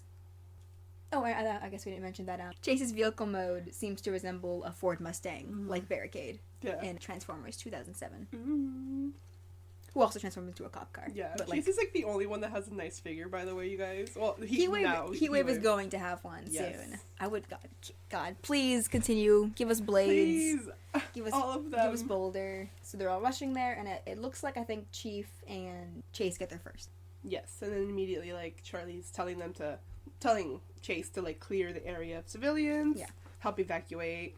He does it. Yes, and I'm assuming these are, like, prop mummies, because he's not going to go into the museum and come back. No. One gross, dead body. So there must be some kind of, like, mummy props outside the museum, because Chase grabs those, and still, like, in robot mode, is like, these humans did not respond. And obviously Charlie knows that Chase is, you know, a person. Yeah. And so he, like, laughs, like, oh, no, don't need to worry about those.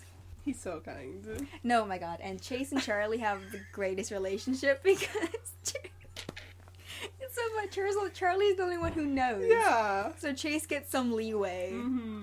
It's one of my favorite things that he's, like, having the time of his life because his guy is really cool. Yeah. And you see everyone else gets there. And when so Graham tries to get Boulder to move the planters to create a fire block.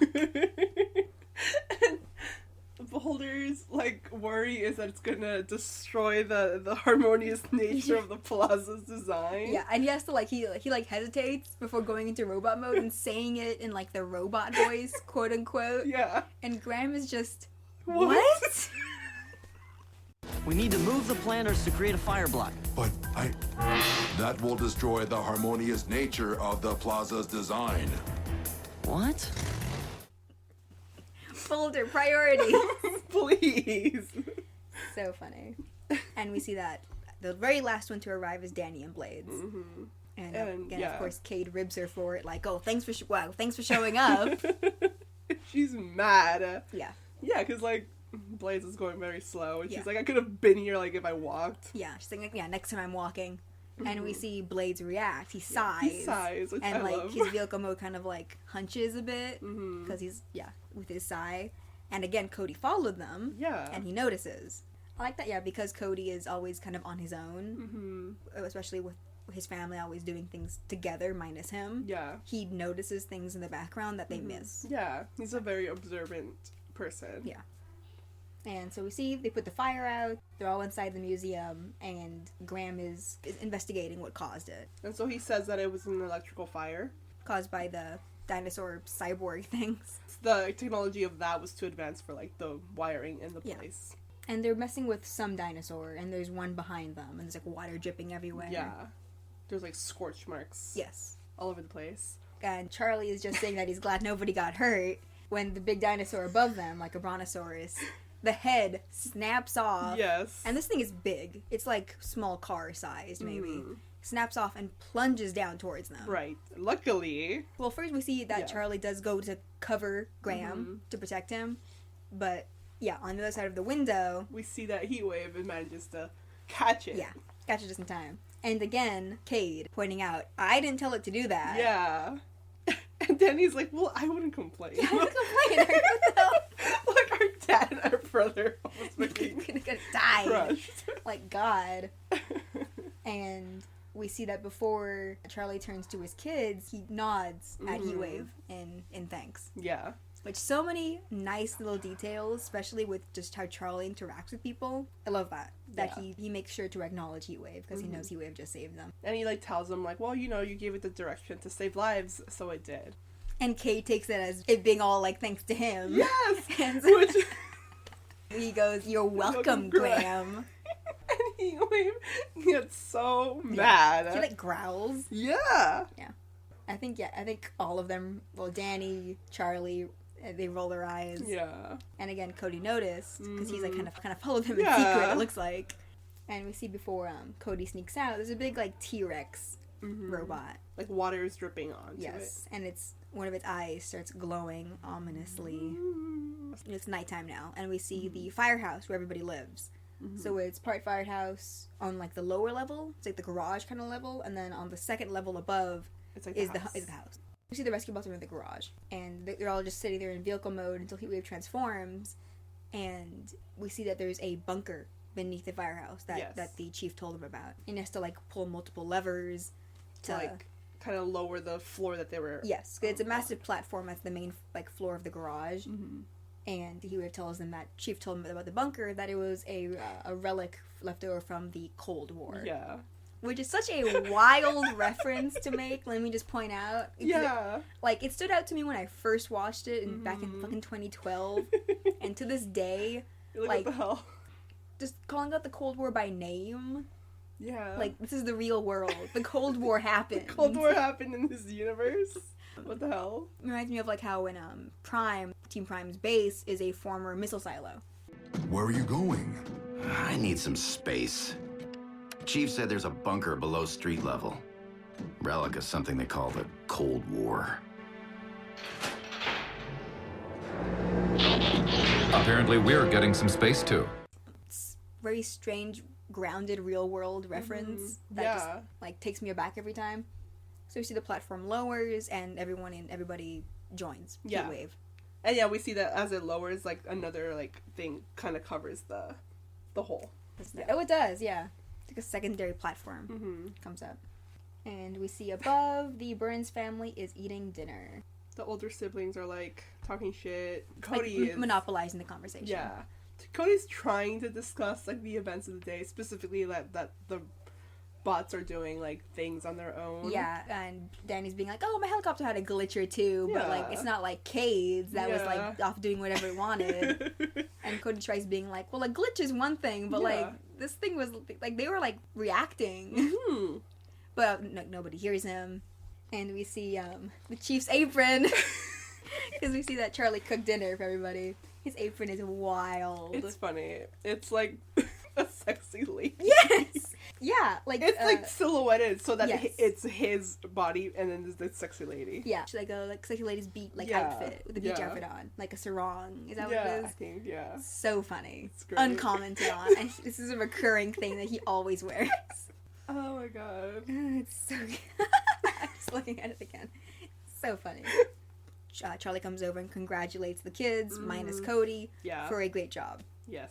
Cody's upset. He asks if he can be excused. I guess if you comment on, like, their living room, kitchen area. Yeah. It's nice. It's nice. It's like... I love sometimes we'll see, like, the photos on the wall. Yeah. For some reason, Danny has the smallest photo you've ever seen, and it makes me laugh.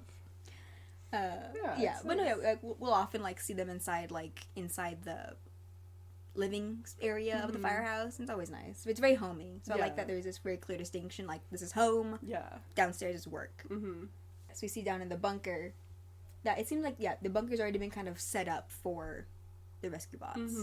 Because there's, like, what would you call this thing? I was hoping you would know what it was. Fuck. It's like a training post. Yeah, that he's, like, sparring with. And he's mad. He's pissed. And we see below, so the bunker, there's like a big bookcase, and there's like a television, various things down there. But yeah, so he was sparring with the post, and he's pissed. Yeah, he's talking about, like, pretend. Yeah, he's like, I can't, like, Optimus or no, like, order from Optimus or not, he hates having to do that. Yes, be ordered around. I think they treated like tin cans, others taking the credit. Yeah. We see Blades isn't happy either because his pilot, like... She's very rough. She's rough. And he's scared of heights. Yeah. And so he doesn't want to fly higher or faster. I love Chase. He's like, I'm cool. He's like, I think Charlie's great. Yeah, basically. He's like, I think our chief is quite competent. Like, bruh, yeah. Because you're the only one who can have a conversation with him. Chase gets to learn all of these new laws and it's stuff that he enjoys. Yeah, he wants to learn about Earth's, like, law enforcement procedures, and that Charlie's great for teaching him all that. And because we see that, like, Boulder also wants to learn. He wants to learn about humans, because we see he's, like, looking at a painting, and that humans are strange, but that's why they're so interesting to him. He wants to learn more. And he, like, gets mad. He was like, nope, I'm Fuck leaving. That. I'm leaving. Fuck this. Because the training post is up, like, on a platform. And we see he jumps down, and he's like, yep, I'm gone. And they're like, well, you can't leave. You're our leader. Yeah. So, like, he's like, pack your shit. Yeah, I'll pack your go. bags. Come with me. That he doesn't feel the humans will ever understand them, and that they'll never belong. And which Cody was just waiting. You know, Cody was just sitting there watching them for, like, however long before he chimes in. I love that. He's like, I know what you mean. Yeah, and they all immediately go into robot mode, but, like, damage is late. done. It's too late. Don't bother. He's like, living on Griffin Rock, he knows robots. And you guys, worst robots I've ever seen. He's great. He's so fun. I think Chase is immediately like, oh no, like this human knows, he'll tell the others. But of course Cody's like, no, my god. He loves that he's like, I know something that they don't know. For once, like for him to like know something this big. Yeah. A secret this big. And that, I'm the best thing that could happen to your mission, because I'm going to teach you everything about Earth. And wait. I know. It's like, do you think you could teach my human to like stop yelling? And he's like, Danny, I don't think that's possible. I don't think anyone can do that. And then he introduces himself. So cute. We see Blades gets down to shake his hand, which is very cute. Boulder also introduces. I love Chase trying to be like classified. Boulder's like, that's Chase. That's Chase. He's a fairly chill character. He's like the most. He's like mellow. I think I'd say. Yeah. And we see Heatwave then introduces himself. Don't bother. You're not fooling anybody. Trust me. Living in Griffin Rock, I know robots. And you guys, worst robots I've ever seen. We've failed at our mission. Our cover is blown. If this human knows, he'll tell the others. Are you kidding? And waste the chance to know something they don't? Something this huge? I'm the best thing that could have happened to your mission, because I'm gonna teach you everything you need to know about Earth. And he's like, alright, so Cody, like, why the hell should we stay? Like, give me one reason why we shouldn't leave.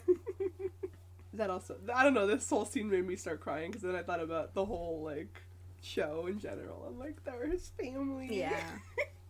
Yeah, I do like Cody right away taking like a little leadership role. Yeah. Because these, these 4 aliens who don't know anything about Earth. Yeah. And so he can teach them everything. So he takes them outside? Yes, through a tunnel, because the bunker apparently is connected to one of dozens of tunnels that run under the island. Yeah. Which will be plot relevant 1,000 times, these tunnels. But this tunnel leads them, like, outside through some kind of, like, mountainy area. Fully outside. They're, like, in the woods, where they can see the stars. Because when we see Griffin Rock from above, it is mostly, like, nature. Yeah. The town is fairly small. And, like, the town is, like, by the coastline. Yes. And then the rest is just mountains and forest. And, yeah, Boulder, like, sees the stars. Boulder and especially is amazed by it. Because Boulder we'll see is kind of like the artist. Well, he'll become like the artist. He's the nature admirer. He finds like, everything amazing. And he's really just amazed by Earth. Yes. Whoa. It's like a million optics set in carbon. So beautiful. I guess it kinda is. So why would you ever want to leave? And we see next, Cody takes them to a drive-in theater, where they sit kind of on the outskirt. Yeah. Because it's going to teach them how to really act like robots. Yes, because it's like a robot destruction movie playing. The robot is also a reference.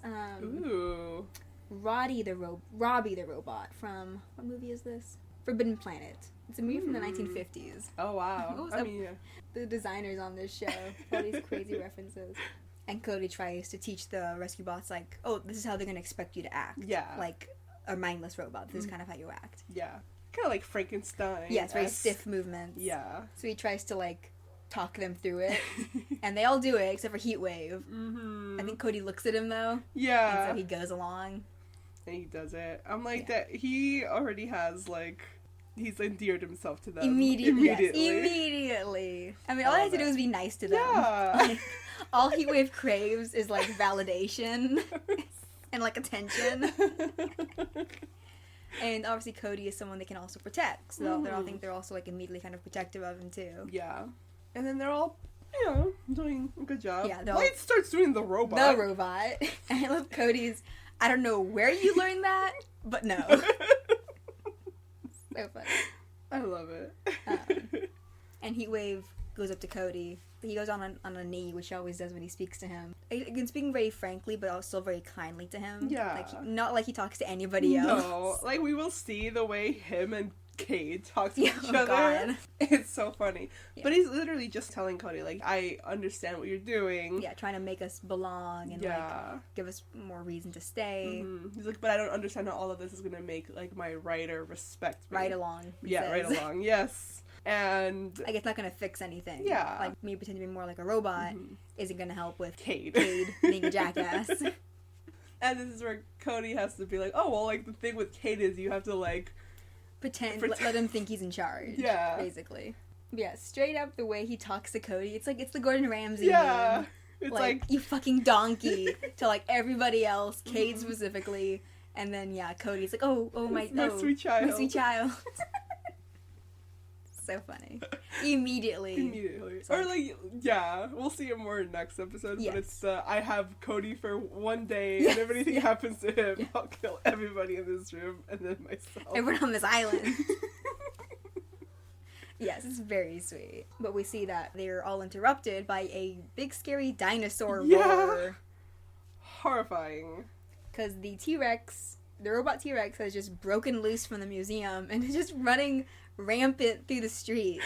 Like tearing up light posts. Just destroying things. And I love Blade's like, I know we're new here, but aren't dinosaurs extinct? I love they've been here long enough to learn the basic history of Earth. There used to be dinosaurs. There used to be. And Heatwave goes to like pulverize it. Yeah, he's like, that one's about to be. Yeah. I know I'm new here, but aren't dinosaurs extinct? This one's about to be. And Cody has to stop him like, whoa, if anyone sees you on your own, like, you're done. Yeah. Secret's out. Yeah. Like, you are clearly sentient. Oof. Cody tells him that they have to lead them away from people. Yeah. And then, the plan is to call the rescue team in. So they see that the T-Rex looks at the lights of the drive-in, so it's gonna go that way. So then they try to, lead it away, like you said. Yeah, it's a very cool shot of it, like, hunching behind one of the cars. Yeah. And we see it, like, from the front windshield back. Yeah. Kind of Jurassic Park-esque. It's very fun. Chase flashes his lights and sirens, and that gets its attention. Yeah, that's when they have to... lead it away, yeah. And so they all transform, and they all book it, briefly leaving Cody behind. Yes, but Heatwave comes back, and just the act of, like... there's a very specific shot, of Heatwave breaking and going back for him. Yes, I love it. Like, they notice him right away, and, like, they're acknowledging him more than, like, the family does, basically. Yeah, they immediately, like, include him. I love that. Also, I mentioned we get our first roll to the rescue. Yes! Our first rescue bots roll to the rescue, which is Heatwave's catchphrase. His version of, roll out. Rescue bots, roll to the rescue! And we see, they're racing through the streets with the dinosaur in pursuit. It's very fun. It's very scary. Because it's chomping at them. I think Heatwave specifically is trying to get at him. Yeah, because he was, like, behind. Yes, he followed behind. We get that fun, like, shot of it through, like, the camera. Yes, from inside the car. And we see Cody's holding on to the steering wheel, but he's very clearly not driving. He's not driving. Because his feet aren't even reaching the pedals. But he is holding on. Yes, he's holding on. We see that through, Heatwave decides to call Chief. Because they haven't told Cody that the Chief knows. He panics because he's, like, trying to explain. Well, first he has to explain to Charlie that, like... He's like, I'm with the rescue bots. And then Charlie has to be like, who gave you permission? Yeah. Like, they did. I mean, I don't know how to tell you this, but they're not aliens. Robots. They're aliens. And there's a quiet moment of Charlie just looking at the camera like, how long have you known? Yeah. It's like, whoa. And then, like, Cody was like, wait, you know? And then he's like, quickly like, where are you? Yeah, he's, okay. Priority. What the hell? Yeah. Dad, okay, first, don't worry, I'm with the rescue bots. What? Who gave you permission to... They did. I mean, Dad, I don't know how to tell you this, but the rescue bots aren't robots. They're from another planet. They're aliens. How long have you known? Wait, you know? See that Chase interrupts to give them directions. Yes. He's like, if I may. Yes. I don't know why I love, like, them calling them aliens. I don't know why. Because it's like, because they're these giant robots. But no, they're from space. Yeah, they're aliens. They're aliens. So so Charlie gives them directions that they're heading westbound with the dinosaur in pursuit. He's like, again? Again? Like, which, I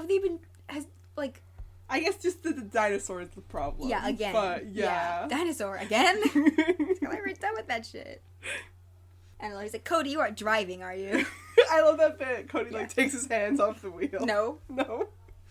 Yeah, Charlie gets all the kids in his squad car, and the kids are like, why are we in this? Yeah. Like, why are we in the old squad car? They're stopped at a light, and they see all the rescue bots speeding by with the dinosaur chasing them.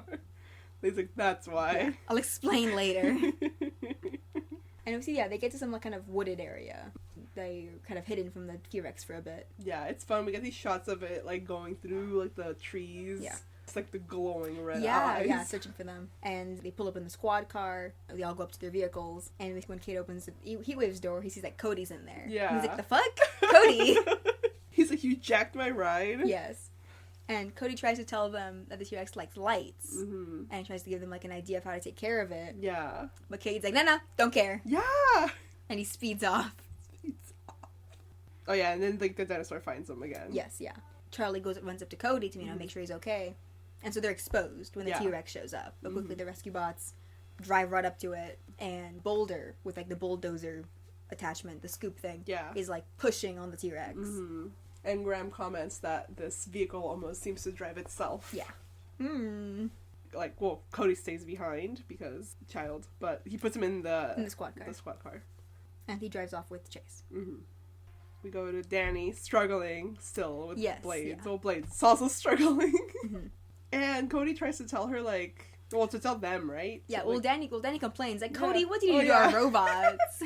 And he has to be like, well, just be nice to them, like... If you want him to listen, you have to ask nicely. Mm-hmm. And Cade... Yes, he's like, Cody, get off the comm channel. Yeah, it's for emergency responders only. The way he says it, he's such an asshole. Yeah. It's like, it's your brother, you jerk. Yeah. But I love... Yeah, Charlie has to shut him down. Yeah. Yeah. He's like, pipe down. Yeah. Like, Cody saw the dinosaur first. For now, he's on the team. Yeah. I love that. And Graham as a whole is least combative, whatever, what's the word? Like, less aggressive. Yeah. The least abrasive of any of the siblings. Yeah. So he's, like, fine by me. Like, and he immediately, like, is like, okay, so what are you thinking, Cody? Yeah. And Cody doesn't have an idea specifically, but he thinks that, well, he doesn't know too much about the dinosaur, but he knows someone who might know more. Yeah. I love this Frankie because we only see her, we don't hear Cody, like, talking to her. Yeah. But she's like, the dinosaur exhibit, now you want to go, like, in the middle of the night. And now you want to hear about it. And so we see in the meanwhile, Boulder is breaking, like, the jail cell out of, their jail. The whole cell. They're busting open the wall to take the cell. Like the cage, the bars. Mm-hmm. And Blades is the one that takes it, And there's some nice moments of again, Graham. We see Graham as a more uncertain character. Like, he's more anxious and less confident in himself. He's worried. He's wondering if it'll even hold a dinosaur. Yeah. I like this, again, these little character moments that aren't necessary, technically, but really do a good job of fleshing out the characters. Yeah, I love it. Like, the way they interact with each other. Yeah, because they're a team, but they're also all siblings. And I think we see that relationship a lot. Like, how it balances out, basically. Like, what drew me in is, like, what their familial relationship is. Relationship to the bots. To this fucking town. Yes, yeah. It's all so fun to explore. For, like, a show that's for kids. It's, like, really deep and fun. Yeah. And so we see Chase and Charlie are leading the dinosaur around. Yeah. It's chasing them. Meanwhile, Cade is using Heatwave's hose to create, like, this kind of mudslide. And I think he's wondering, like, what next, I think? How are they gonna get, the dinosaur over to, like, the mudslide? Yeah. And it's Heatwave's like, Heatwave's done! Yes! He's done with the secret! I love it. It's so fucking funny. Because he immediately... Because he's still in vehicle mode. Yeah. What do you say? Like, I thought you'd never ask. Yes! He's like, he just talks. He just talks. Reels in the hose. And Cade reacts to him talking. He screams in a very funny way. Fully just freaks out. Now, how are we supposed to get that thing over here? Thought you'd never ask. Heatwave, retracts the hose and stands up. He, like, draws the T-Rex's attention with his lights. Yes, I think because he's stationary, the T-Rex sees him, and it's easier to catch. Yes. And so stops chasing Chase. Chasing Chase. Hey. And then, like, the T-Rex runs at him, and he just fucking launches him. Yeah, he flips it. Yeah. Swoop. Flips it over his head down onto, like, the mudslide. And when it reaches, like, the bottom of this hill, it can't get back up. Yeah. And they drop the cage on him. And Cody, I don't know why he's the one to do this. Exactly. I'm like, why out of everyone is Cody the one? You couldn't tell Graham where the switch was? Yeah. He's the science guy. I guess he just jumped in before anyone could stop him. Yeah. Because I mean... Oh, actually, they might not know he called... Oh. Frankie. Maybe. Still, this thing is flailing. Yes, it's flailing. It's denting the bars of the cage. There's like a secret panel behind, like it's like the fake skin. Yeah. And he's able to basically pull the off switch. Yeah. I love how it cuts to them in the museum. Yes, we see it from inside the jaws of the T-Rex because it deactivated on its back, and so they just picked it up and dumped it.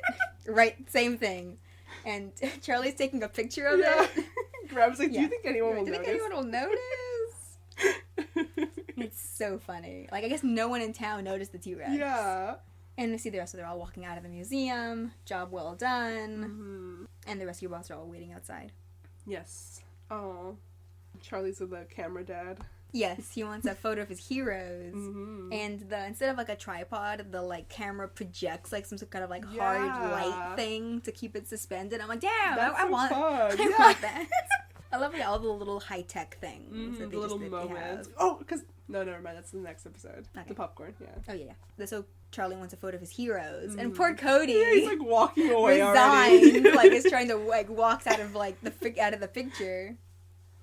And he walks towards the rescue bots. Yes, he goes down with the rescue bots. And I think, only Graham and Danny react to him walking away.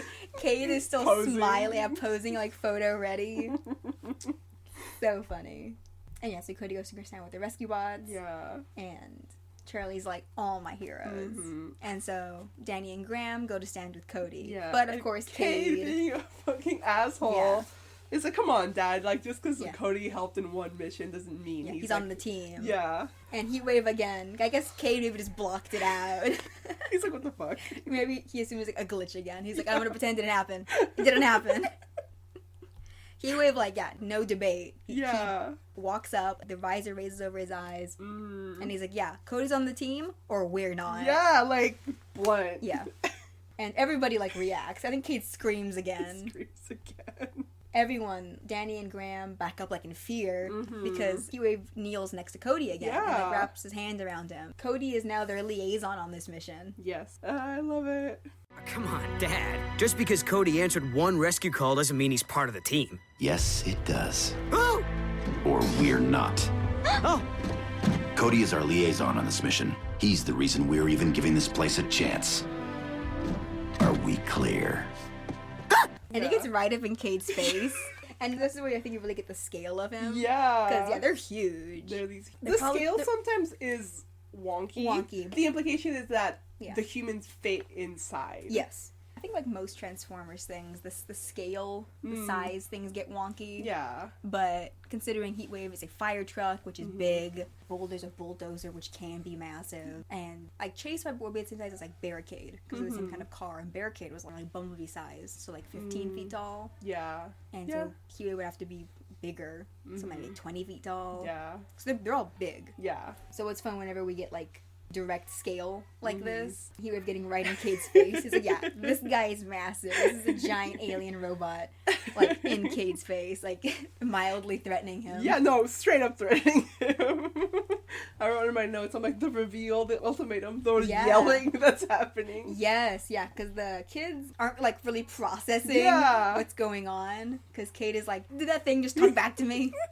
I think Danny's still like, there's something wrong with the robots. Yeah. Grandma's like, we can't use faulty technology. Yeah. Like, I love Charlie, who is just kind of, I don't know, he's done with it. He's done keeping the secret. Yeah, he's like, fuck it. He's like, they're not robots. They're aliens. And the timer for the photo goes off. And Cody runs in to give a big thumbs up. Dad, did that thing just talk back to me? Something's definitely wrong with the robots. We can't use technology prone to malfunction. They're not malfunctioning. They're aliens.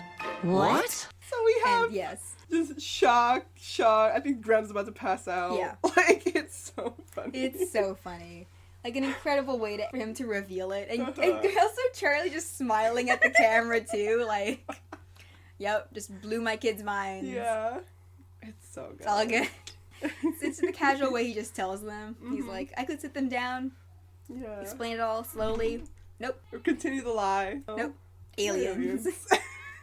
He's like, the rescue bots want to drop it? All right. They probably would make things easier if they knew. So it's so good. Very good. So that's the end of the episode. I think just really good. solid first episode. And obviously it's a two-parter, which we'll be splitting into two, and that'll be our next episode. Nah, I just really enjoyed it, and I mean, I've been watching it, and I watch it a lot, even though I haven't finished it, because I don't want to, is a thing. I watched season 4 as it aired, but I haven't watched all of season 4 since it aired. So. Yeah, I'm like, I think maybe almost halfway through season 4. Third the way through. Because they're beefy seasons. Yes. They're all like 24 episodes or really more. Good. I think one of them is 26 episodes. Yeah. I literally just get on my phone and I do roulette, and I'll just watch an episode. Nice. But yeah, I don't know, it's just so fun, and then like the next episode, it gets even crazier. Yeah, even crazier, yeah. And it's so good. Yeah, I was obsessed with this show, like, from the first episode. So Transformers Prime was just starting their season 2. I was deep in the Transformers trenches. Yeah. Yeah, big Transformers fan. And this show, I think, unlike Prime, struck an itch of, like, really good character writing, like, slightly more grounded stories, which is, compared to Prime, yes. Yeah. There are flying lobsters in a few episodes, and that is more grounded than the craziness Prime had going on. Yeah. And just right away, I don't know, just the characters themselves, I love all the rescue bots. They felt very new, like very new characters for Transformers, all of them. And for so long, I hear the complaints of, like, how human characters are unnecessary to Transformers, they're annoying, and that is the case sometimes. Yeah. And Rescue Bots really circumvents this by having really well-written human characters and having them be necessary. They're necessary to the plot because the Rescue Bots can't just do their thing without the human, quote-unquote, handlers, their human partners. And so making them integral to the story in a very natural way instead of just, like, in Prime, why are they letting this, like, this 12-year-old keep, like, why do they let this 12-year-old keep accompanying them to their bunkers, setting the 12-year-old onto, like, missions with, like, a speeding train. Like, the human kids should have died 1,000 times over in Prime. Yeah, so we're in Prime, it doesn't make sense for them to keep letting the kids tag along just for their safety. Yeah. In Rescue Bots, the danger isn't Decepticons will find them and kill them. Yeah. It's the human characters are 90% of them are adults doing their jobs. And it's like the consequences of living in this in this fucked up island. This crazy, it's Murphy's Law Island. Like, it's great. And it's so, like you said, like, the human characters and Transformers, like, they're integral to one another. Yes. And, like, it's the fun of watching them grow up together. Yeah, like, that's part of why I don't want to finish the 4th season. Cause I know, it'll be over. Yeah, like, they're family, and it's sad to me. But, like, you know, they're just starting to know each other right now. Yes, and this episode is, I think, definitely for the Rescue Bots more Heatwave-centric. Yeah. But that's because he's the one who wants to leave, and he hates this the most. But I think we'll get more of the rest of them in the next episode, except for Chase, because he's fine. Yeah. He's doing great. But when Chase gets his episodes, they're so fucking good. Great. There's a really good balance between all of them getting their own episodes, and you just like all the Rescue Bots. Yeah.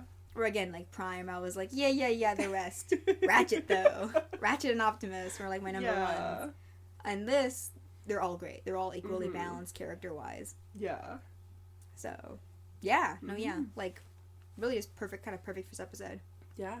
So, if you want to follow us on Twitter for news or whatever, if you want to, like, send us questions, if you want us to more address in any of the episodes, we're at Just Prime Pod, and on Tumblr, we're at That's Just Prime Podcast. Yes. Leave a comment on our Apple Podcast. Yeah, Apple Podcast. Leave a comment. And we'll read it on here. Hope you guys enjoyed, and we're committed this time, I promise. Sorry. We had a couple false starts. Yes. Who remembers our Ninja Turtles podcast? God, R.I.P. But yeah, so I think we finally found our niche. Yes. This is it. This is the one where the brain worms won't stop brain worming. I cannot wait to be very normal about Graham Burns. Yes. It's gonna be great. So yeah, so stay tuned, and until next time, till all are one. Till all are one.